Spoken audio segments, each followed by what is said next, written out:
Hay algo que los climatólogos están viendo en los datos del Océano Pacífico que no tiene precedente en los registros instrumentales modernos. No es que el Niño sea fuerte. Ya hemos visto el Niños fuertes. No es que dure mucho. Ya hemos visto eventos prolongados. Lo que están viendo es una combinación de factores.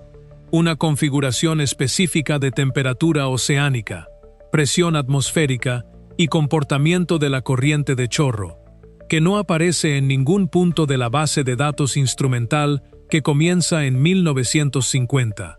Una firma que los modelos climáticos históricos no tienen registrada como patrón conocido. Y la palabra que los investigadores usan cuando se refieren a ella en sus publicaciones no es preocupante, no es inusual, no es anómala. La palabra es sin precedente. Sin precedente no significa que sea imposible.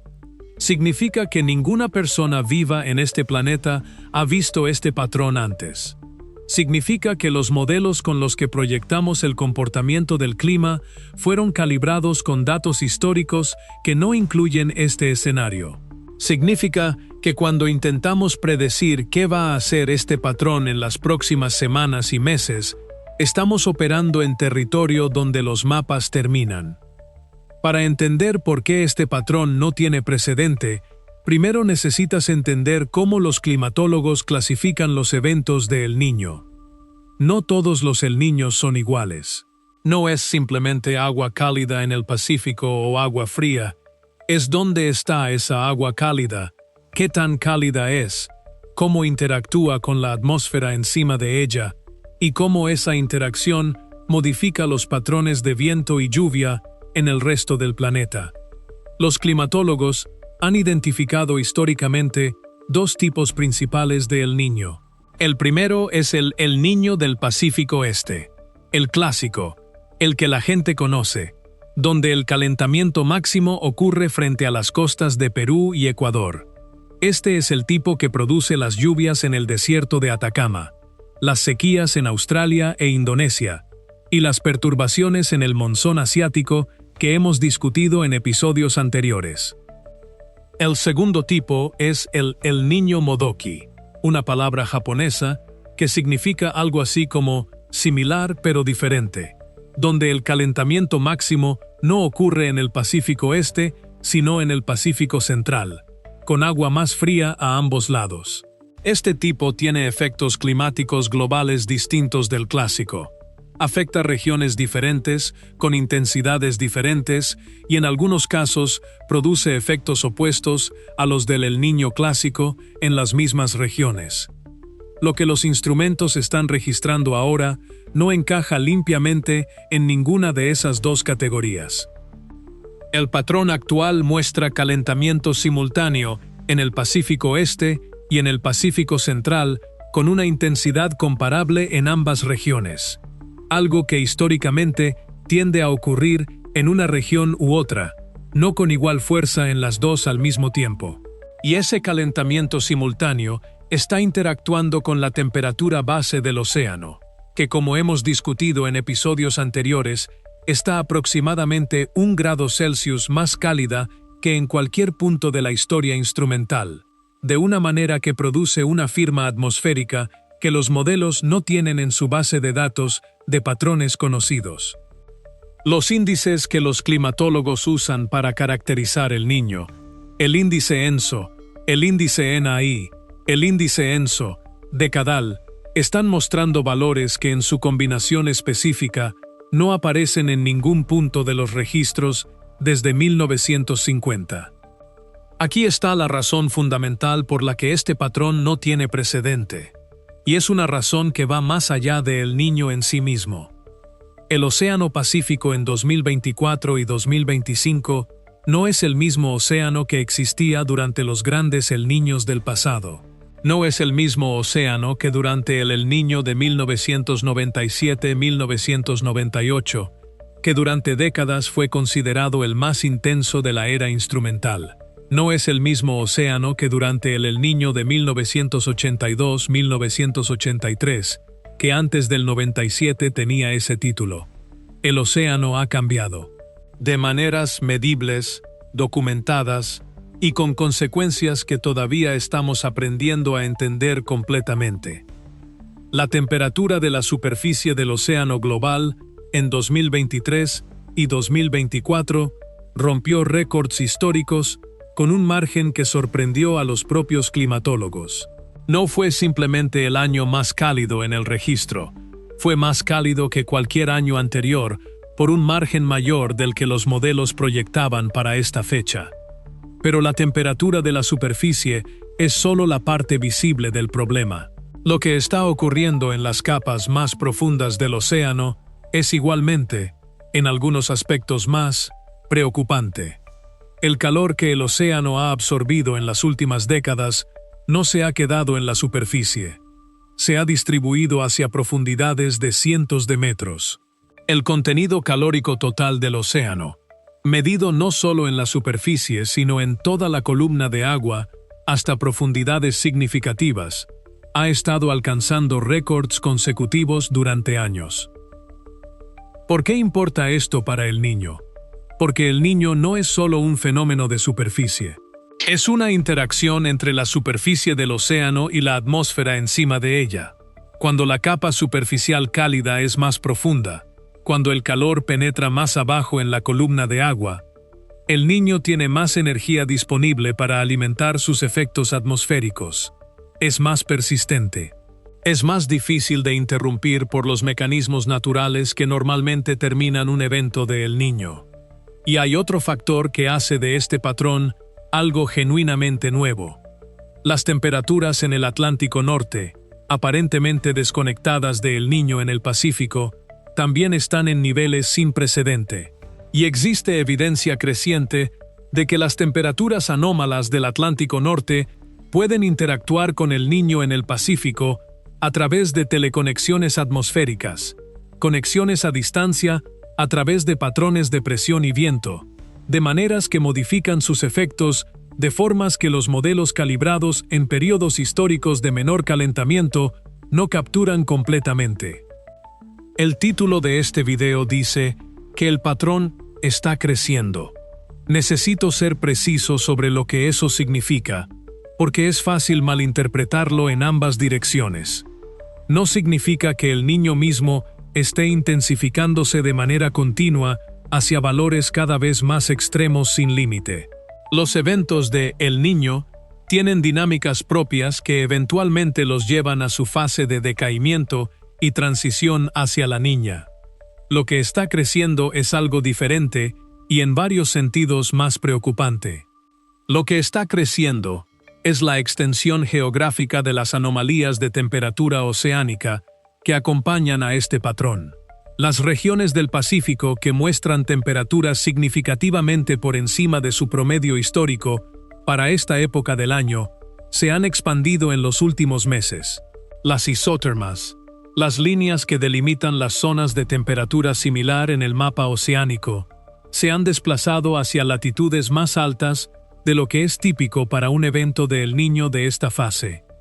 Esto importa porque los efectos climáticos de El Niño en las distintas regiones del mundo dependen en parte de dónde exactamente están las anomalías de temperatura más intensas. Un El Niño con sus anomalías máximas en una ubicación ligeramente diferente puede producir efectos distintos en regiones específicas, efectos que los modelos calibrados con patrones históricos pueden no proyectar correctamente. Lo que también está creciendo es la divergencia entre las proyecciones de los modelos y lo que realmente está ocurriendo. Los principales centros de modelado climático del mundo, el XMWF en Europa, el NCEP en Estados Unidos, el Centro Meteorológico de Japón, han actualizado sus proyecciones múltiples veces en los últimos meses, a medida que el comportamiento observado del sistema ha superado o divergido de sus proyecciones anteriores. Cuando los modelos consistentemente subestiman o no capturan correctamente el comportamiento de un sistema, hay dos posibles explicaciones. La primera es que los modelos tienen errores que necesitan corrección, lo cual es siempre posible y siempre se trabaja en ello. La segunda es que el sistema está haciendo algo que los modelos genuinamente no tienen en sus parámetros, porque nunca había ocurrido en el período de calibración histórica. La comunidad científica está evaluando cuánto de la divergencia observada corresponde a cada una de esas explicaciones. La respuesta honesta hasta ahora es que probablemente es una combinación de ambas. Y esa incertidumbre sobre la causa de la divergencia es en sí misma información importante. Los datos de temperatura oceánica y los índices climáticos son abstractos. Lo que no es abstracto son los efectos que este patrón sin precedente está produciendo en regiones específicas del planeta en este momento. África Oriental y el Cuerno de África.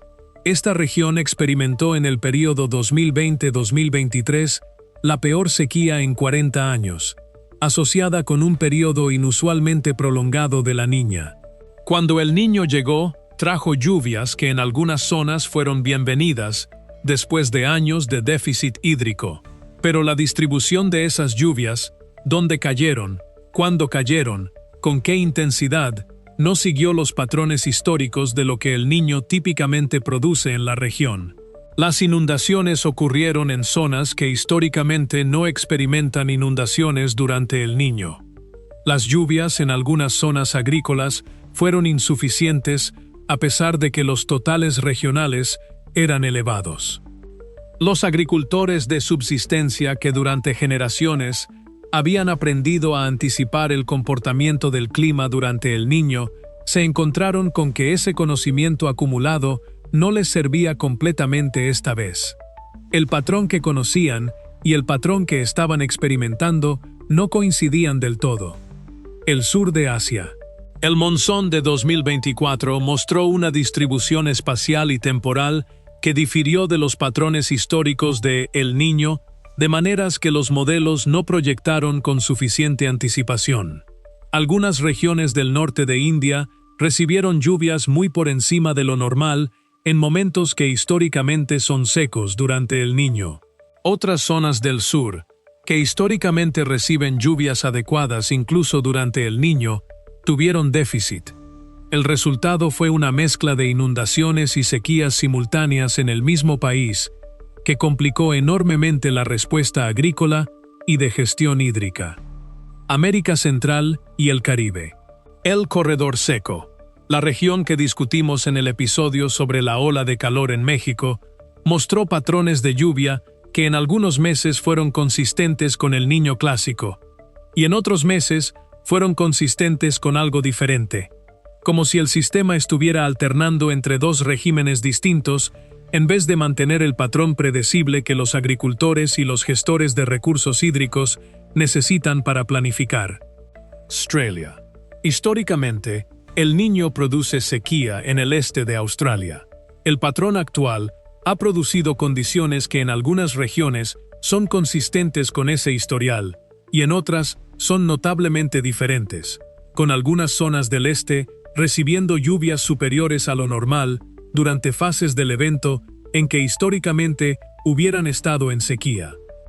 El patrón en cada una de esas regiones, tomado individualmente, podría atribuirse a la variabilidad natural.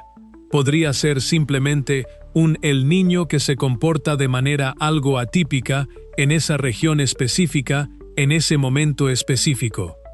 Aquí está la limitación que la ciencia climática honesta reconoce abiertamente sobre este momento específico.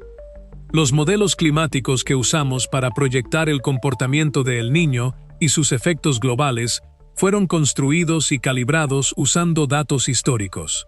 Datos de un océano más frío, de una atmósfera con menor concentración de gases de efecto invernadero, de un sistema climático que operaba dentro de un rango de condiciones que, aunque variable, tenía límites que el sistema actual está empezando a superar. Cuando un modelo se enfrenta a condiciones que están fuera del rango de su calibración histórica, sus proyecciones se vuelven menos confiables de maneras que son difíciles de cuantificar con precisión. No es que el modelo esté necesariamente equivocado. Es que el modelo está extrapolando más allá de sus datos de entrenamiento, Y en sistemas complejos y no lineales como el clima, la extrapolación más allá del rango conocido tiene una incertidumbre que se expande rápidamente. Los climatólogos que trabajan con estos modelos lo saben.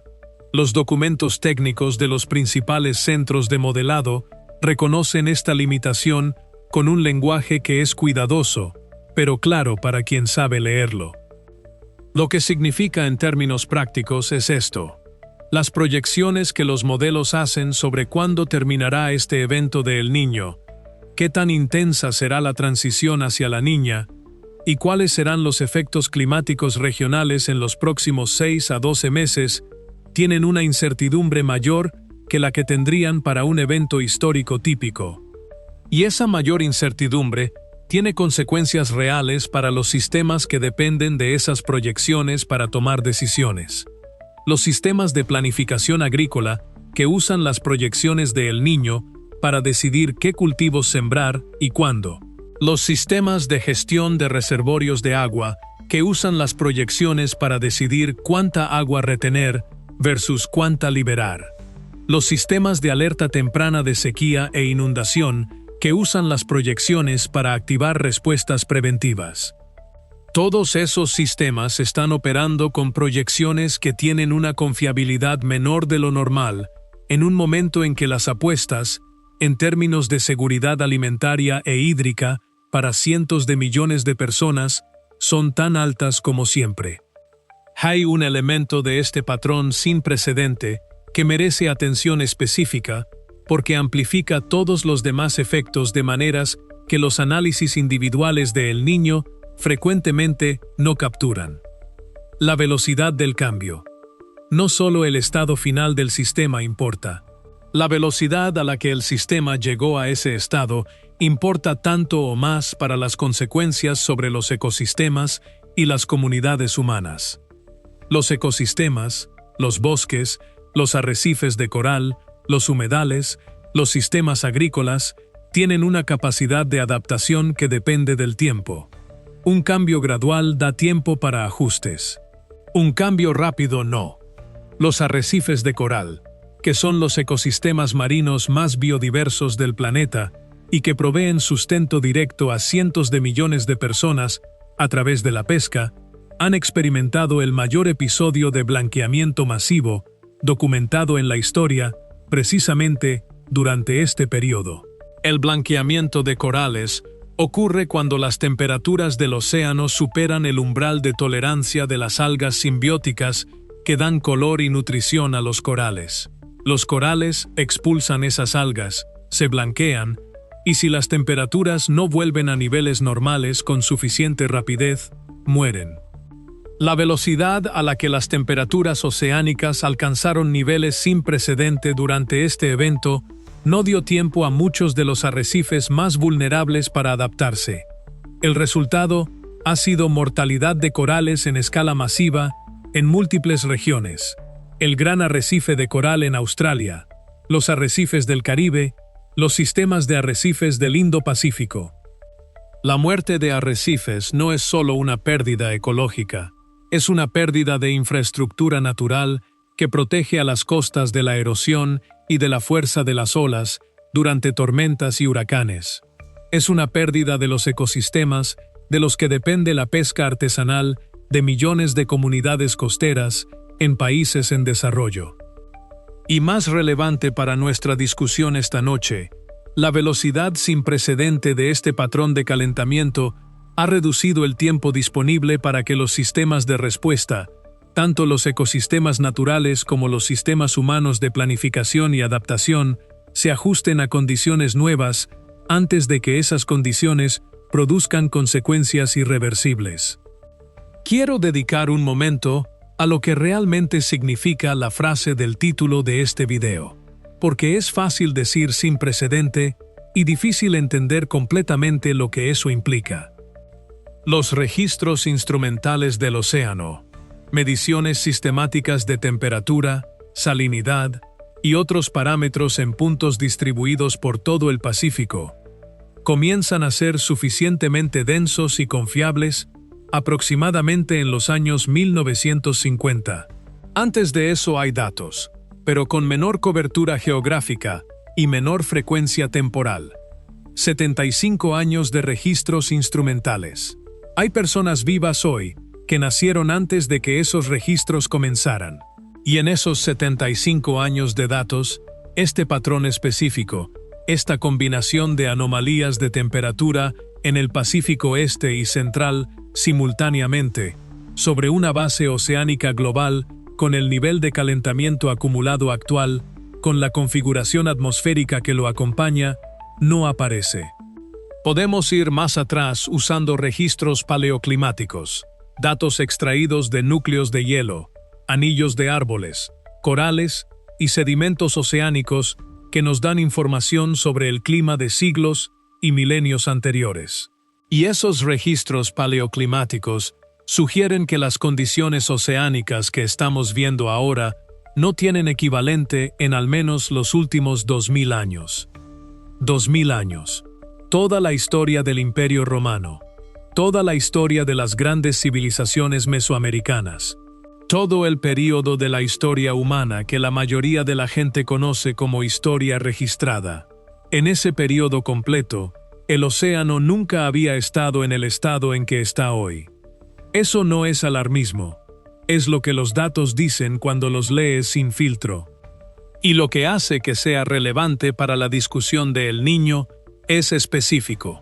Los patrones de El Niño, su frecuencia, su intensidad, sus efectos regionales, fueron calibrados por el sistema climático durante milenios en un océano que era diferente del que existe hoy. El sistema climático que produce El Niño evolucionó en un contexto oceánico y atmosférico que ya no es el contexto actual. Llegamos al final. Y como siempre en este canal, voy a ser directo sobre lo que los datos nos permiten decir y lo que no. El primer futuro posible es el de la convergencia hacia algo conocido. En este escenario, el patrón sin precedente que estamos observando representa la fase inicial de un evento que, a medida que se desarrolle, converge hacia un comportamiento más cercano a los patrones históricos de El Niño que los modelos sí capturan bien. Las anomalías sin precedentes se moderan. El sistema transita hacia la niña siguiendo dinámicas relativamente predecibles. Los efectos climáticos regionales, aunque más intensos que en eventos históricos comparables por el calentamiento base del océano, no producen configuraciones radicalmente diferentes de las que las comunidades y los sistemas de gestión de riesgo conocen. En ese futuro, el patrón sin precedente fue una señal preocupante que resultó ser el extremo de un rango de variabilidad que el sistema puede manejar, con dificultades, con pérdidas, pero sin producir disrupciones que superen la capacidad de respuesta global. El segundo futuro es el de la divergencia sostenida. En este escenario, el patrón sin precedente no converge hacia algo conocido, persiste o evoluciona hacia configuraciones que los modelos no tienen en sus parámetros. Los efectos climáticos regionales continúan divergiendo de los patrones históricos, de maneras que los sistemas de planificación agrícola, gestión hídrica y respuesta humanitaria no anticiparon correctamente. Las regiones que ya están viendo comportamientos climáticos que no corresponden a su experiencia histórica durante El Niño continúan experimentando esa divergencia. Y el punto crítico de ese segundo futuro no es un único evento catastrófico.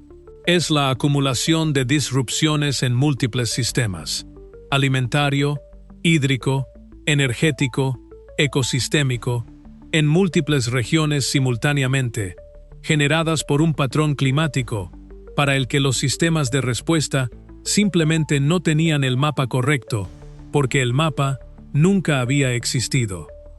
¿Cuál de los dos futuros es más probable? La honestidad científica obliga a decir que no lo sabemos con suficiente certeza. Lo que sí podemos decir es esto: el hecho de que el patrón no tenga precedente no significa que sea necesariamente catastrófico. Significa que estamos en territorio desconocido. Y en territorio desconocido, la respuesta correcta no es el pánico ni la complacencia. Es la vigilancia activa, la preparación honesta y la disposición de actuar sobre información incompleta, porque esperar a tener certeza completa en sistemas complejos equivale a no actuar en absoluto.